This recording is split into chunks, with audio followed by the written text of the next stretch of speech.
భారత్ ఒత్తిడి బంగ్లాదేశ్పై ఏ లెవెల్లో పనిచేస్తుంది అంటే నిన్నటికి నిన్న నాహిద్ ఇస్లాం అనబడే ఒక స్టూడెంట్స్ నాయకుడు, ఇతను మహమ్మద్ యూనస్ ప్రభుత్వం అంటే అతను చెప్పుకుంటున్న ఒక ప్రభుత్వము, అందులో అడ్వైజర్ ఎక్కడ ఇన్ఫర్మేషన్ అండ్ టెలికమ్యూనికేషన్. సో దీని అడ్వైజర్ నేను రాజీనామా చేస్తున్నాను, నేను ఇక మీదట మహమ్మద్ యూనస్ పాలనలో పని చెయ్యలేను. మరి ఏం చేస్తావురా, స్టూడెంట్స్ నాయకుడు కదా, స్టూడెంట్స్ యూనియన్ లీడర్ కదా, అంటే నేను విడి పార్టీ పెట్టుకుంటాను. సో నాకున్న సోర్సెస్ నాకు ఉన్నాయని చెప్పి మీకు నిన్నటికి నిన్న మహమ్మద్ యూనస్ ప్రభుత్వం నుంచి రాజీనామా చేశాడు. సో ఇప్పుడు ఇదంతా కూడా భారత్ ఒత్తిడి అని చెప్పి మనం ఎలా చెప్పగలం? సో ఇప్పుడు అతను మహమ్మద్ యూనస్ వద్దకు వెళ్ళుండొచ్చు, నెగోషియేట్ చేసుండొచ్చు, ఇదంతా నాకు కావాలండి అని చెప్పి అతను చెప్పుండొచ్చు. మహమ్మద్ యూనస్ నో అని చెప్పడం వలన రాజీనామా చేస్తే భారత్ యొక్క ప్రెషర్ ఎలా పనిచేసిందని చెప్పి మనము ఎట్లా ఒక స్టోరీ చేయగలము అంటే, ఇక్కడ మీరు ఒక విషయాన్ని గమనించాలి. డొనాల్డ్ ట్రంప్ గారు మొన్న ఏం చెప్పారు? బంగ్లాదేశ్ విషయాన్ని మోదీ గారు చూసుకుంటారు, సో ఆయన ఉండగా నేను కలగజేసుకోవడం అనవసరము. ఇది అమెరికాలో డొనాల్డ్ ట్రంప్ స్వయంగా అన్న మాటలు. సో మరి భారత్ యొక్క వైఖరి ఇవాళ మనం మాట్లాడుతున్న ఈ ఒత్తిడి, మనం ఎలా వాళ్ళ మీద ఒత్తిడి తీసుకొస్తున్నాము? సో ఇది చాలా చాలా క్రిటికల్ అయిన ఒక విషయం అండి. అంటే మన చరిత్ర అని చెప్పాలి. మనకు అప్పట్లో ఎంతో గొప్ప గొప్ప పాలకులు ఉండేవాళ్ళు. సో వాళ్ళు రాజకీయంగా తమ శత్రువులను ఎలా అణగదొక్కుతారు అనడానికి ఒక పద్ధతి ఉంటుంది. ఇప్పుడు సామ దాన భేద దండోపాయము అని చెప్తారు. ఇవాళ మీకు ప్రపంచంలో ఎక్కడ యుద్ధము జరిగినా కూడా ఈ నియమ నిబంధనలు అంటే ఈ ఫార్ములాను ఎన్నో దేశాలు అనుకరిస్తూ ఉంటారు. అలాంటిది మన దేశంలో పుట్టిన ఇంత అద్భుతమైన 4 ఫార్ములా మీకు గేమ్ ప్లాన్. సో ఇప్పుడు మీరు చూసారనుకోండి, సామ అంటే ఏంటి? మీరు మాటల ద్వారా అంటే ఫస్ట్ మీరు నెగోషియేట్ చెయ్యాలి. భారత్ చేసిందా? 100% బంగ్లాదేశ్తో మనం నెగోషియేట్ చేసాం. కానీ వాళ్ళ ప్రభుత్వం ఏదైతే వాళ్ళు అంటున్నారో వాళ్ళతో మనం కూర్చోం. ఎందుకు అంటే ప్రజలు ఎంచుకున్న ప్రభుత్వంతో మాత్రమే మనము మాట్లాడతాము. అక్కడ ప్రజాస్వామ్య వ్యవస్థ లేదు. అమెరికా పాకిస్తాన్ కలిసి ఏర్పాటు చేసిన ఒక పరిపాలన అది. సో అక్కడ ఉండే అడ్వైజర్ అనేవాడు అమెరికా అపాయింటెడ్ వ్యక్తి కాబట్టి అతనికి అపాయింట్మెంట్ కూడా మోదీ గారు ఇవ్వలేదు.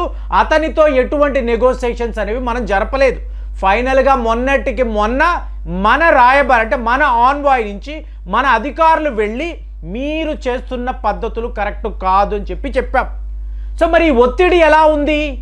మీకు ఏకంగా యూరోప్ యూనియన్కి సంబంధించిన ఈ నాయకులంతా మహమ్మద్ యూనస్ని కలిసి మర్యాదగా ఎన్నికలు నిర్వహించు, నువ్వు ఇమీడియట్గా ఎలక్షన్స్ పెట్టకపోతే నీ దేశంలో ప్రజాస్వామ్య వ్యవస్థ లేదు. ఇప్పుడు మీకు ఎలాగైతే యుక్రెయిన్లో జెలెన్స్కీని ట్రంప్ గారు ఏమన్నారు? అతను ఒక నియంత, ఒక డిక్టేటర్, ఎలక్షన్సే నిర్వహించడం లేదు. సో ప్రజాస్వామ్య వ్యవస్థలో ఎన్నికలు అనేవి చాలా చాలా ముఖ్యము. మర్యాదగా ఎన్నికలు నిర్వహించు. మనం చెప్పడం కాదు, యావత్ యూరోప్ యూనియన్ నాయకులను మహమ్మద్ యూనస్ వద్దకు పంపించి ఎన్నికలు పెడతావా పెట్టవా అని చెప్పి వాళ్ళు ప్రశ్నించారు. సో దీన్ని మీరేంటి నెగోషియేషన్స్ టేబుల్లో అంటే సామ తర్వాత దాన. మనం ఏం చెప్పాము? నీకు నాకు ఎంతో కాలంగా వ్యాపారము ఉంది, నువ్వు పూర్తిగా మా మీదే ఆధారపడుతున్నావు. ఒక ఎలక్ట్రిసిటీ అను, కాటన్ అను, ఉప్పు అను, బియ్యము, ఇదంతా కూడా భారత్ నుంచే కదా. ఇంకా చెప్పాలంటే ఆటోమొబైల్ స్పేర్ పార్ట్స్ ఏ లెవెల్లో ఇండియా నుంచి బంగ్లాదేశ్కు వస్తాయి. సో ఇదంతా తెలియకుండా నువ్వు మాతో శత్రుత్వాన్ని పెంచుకుంటున్నావు. ఇది కరెక్ట్ కాదు. ఇవాళ కూడా నువ్వు అడిగితే ఈ సరుకులు నీకు ఎక్స్పోర్ట్ చేస్తాము, కానీ లిమిటెడ్గానే చెయ్యగలము. ఎందుకు లిమిటెడ్ అంటే మీరు ఇంకా కూడా ఎన్నికలు నిర్వహించడము లేదు. పీపుల్ ఎలక్టెడ్ గవర్నమెంట్తో మాత్రమే మేము ఇలాంటి ఒప్పందాలు పెట్టుకుంటాము. రెండో లెవెల్లో అంటే గిఫ్ట్లు ఇస్తాము అని చెప్తున్నాము. దానము అంటే గిఫ్ట్లని అంటారు కదండి, ఇస్తాము కానీ లిమిటెడ్గానే ఇస్తాము. ఇది సెకండ్ లెవెల్ ఆఫ్ ఒత్తిడి. ఇక మూడవ లెవెల్లో చూసారనుకోండి, భేదాన్ని సృష్టించడం. ఇక్కడే భారత్ యొక్క హైయెస్ట్ డిప్లొమసీ. అంటే మీకు తెలివితేటలు ఉంటే మీరు మీ శత్రువుని డైరెక్ట్గా వెళ్ళి ఎదిరించారండి, డైరెక్ట్గా వాడితో గొడవ పడరు. ఎందుకు? యుద్ధము జరిగితే మీరు కూడా నష్టపోతారు. ఇవాళ యుక్రెయిన్ రష్యా యుద్ధాన్ని చూశారనుకోండి, గుణపాఠం ఏమిటి?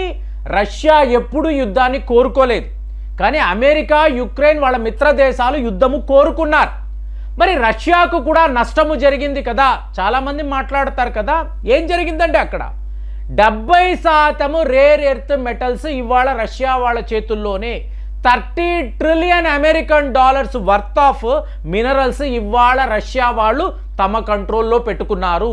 మీరు మ్యాక్సిమం యుద్ధము అన్నారనుకోండి, ఒక 1 ట్రిలియన్ అనేది వాళ్ళు ఖర్చు పెట్టుంటారు. కానీ ఇక్కడ ఏమొచ్చింది? 30 ట్రిలియన్ అమెరికన్ డాలర్స్ వర్త్. అంటే ఏ స్థాయిలో మీకు రష్యా వాళ్ళు ఈ స్ట్రాటజీని వర్కౌట్ చేశారో చూడండి. కాబట్టి ఇక్కడ ఏమవుతుంది? మీకు భేదము అన్నప్పుడు ఏంటి? ఒకవైపు మయన్మార్ అరకన్ ఆర్మీ, నిన్న కూడా మాట్లాడాం, బంగ్లాదేశ్పై తీవ్ర స్థాయిలో ఒత్తిడి, వాళ్ళ సరిహద్దులంతా కూడా ఇవాళ మీకు మయన్మార్ అంటే అరకన్ ఆర్మీ చేతికి వెళ్ళిపోతుందా? వాళ్ళ ఎయిర్ బేస్ కూడా ఇవాళ ప్రమాదంలో పడింది. ఇంకొక వైపు మన వైపు నుంచి వేస్తున్న ఫెన్సింగ్, మనము డైరెక్ట్ యుద్ధము అనడం లేదండి, కానీ బంగ్లాదేశ్పై ఉన్న ఈ ఒత్తిడిని మీరు గమనించారు అనుకోండి, అన్ని వైపులా కూడా భారత్ యొక్క మిత్ర దేశాలు బంగ్లాదేశ్పై ఒత్తిడి తీసుకురావడం. ఇక అమెరికా అయితే టోటల్గా వాళ్ళకి ఇవ్వాల్సిన ఈ ఫైనాన్షియల్ ఎయిడ్ను కూడా ఆపేయడం. అంటే చూడండి, ప్రతి ఒక్క దేశము కూడా బంగ్లాదేశ్ మీద ఒత్తిడి తీసుకురావడం.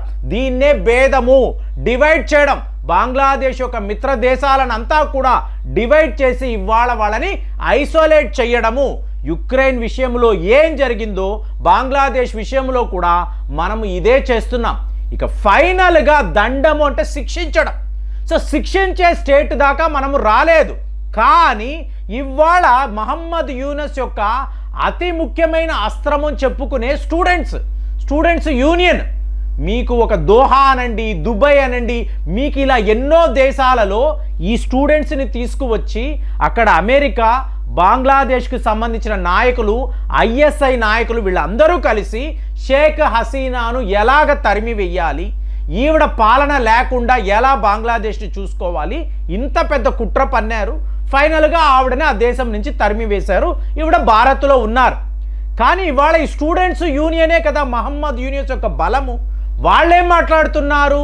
మేము ఇక మీదట మీతో ఉండమండి, మేము సొంత పొలిటికల్ పార్టీ పెట్టుకుంటాం. ఎందుకంటే ఒక పొలిటికల్ పార్టీ లేకుండా మీరు భారత్తో కూడా నెగోషియేట్ చెయ్యలేరు. ఇవాళ వరకు మనం తాలిబాన్తో ఒక డిస్టెన్స్, వాళ్ళకి కావలసిందంతా ఇస్తున్నాం. ఆఫ్ఘనిస్తాన్ ప్రజలకు ఏం కావాలో ప్రతి ఒక్క విషయంలో మనం ఉన్నాం. కానీ తాలిబాన్తో ఎంగేజ్ అవ్వాలన్నప్పుడు చాలా లిమిటెడ్ ఎంగేజ్మెంట్, లిమిటెడ్ నెగోషియేషన్స్. ఎందుకు? ప్రజలు ఇంకా అక్కడ వాళ్ళని ఎంచుకోలేదు. బంగ్లాదేశ్ విషయంలో కూడా అమెరికాలో ఉన్నప్పుడు మహమ్మద్ యూనస్ మోదీ గారి అపాయింట్మెంట్ అంటే ఎందుకు ఇవ్వలేదండి? కలిసి మాట్లాడొచ్చు కదా, ఒక్క 10 నిమిషాలు మాట్లాడొచ్చు కదా. ఎందుకు అపాయింట్మెంట్ ఇవ్వలేదు? అసలు నువ్వు ఎవరు? నువ్వు ఎక్కడి నుంచి వచ్చావు? నిన్ను ప్రజలు ఎంచుకున్నారా? నీ దేశంలో ఎలక్షన్స్ అయిన తరువాత నీ ప్రజలు కదా మీ ప్రధానమంత్రిని ఎంచుకుంటారు. షేక్ హసీనా కదా బంగ్లాదేశ్ యొక్క ప్రధానమంత్రి. నువ్వు ఎవడు నాతో వచ్చి మాట్లాడడానికి? నీకు అలాంటి ఒక హోదా లేదు, ఒక గౌరవం లేదు. నీకు నువ్వుగా నాతో మాట్లాడాలనుకుంటే జరగదు అని చెప్పారు.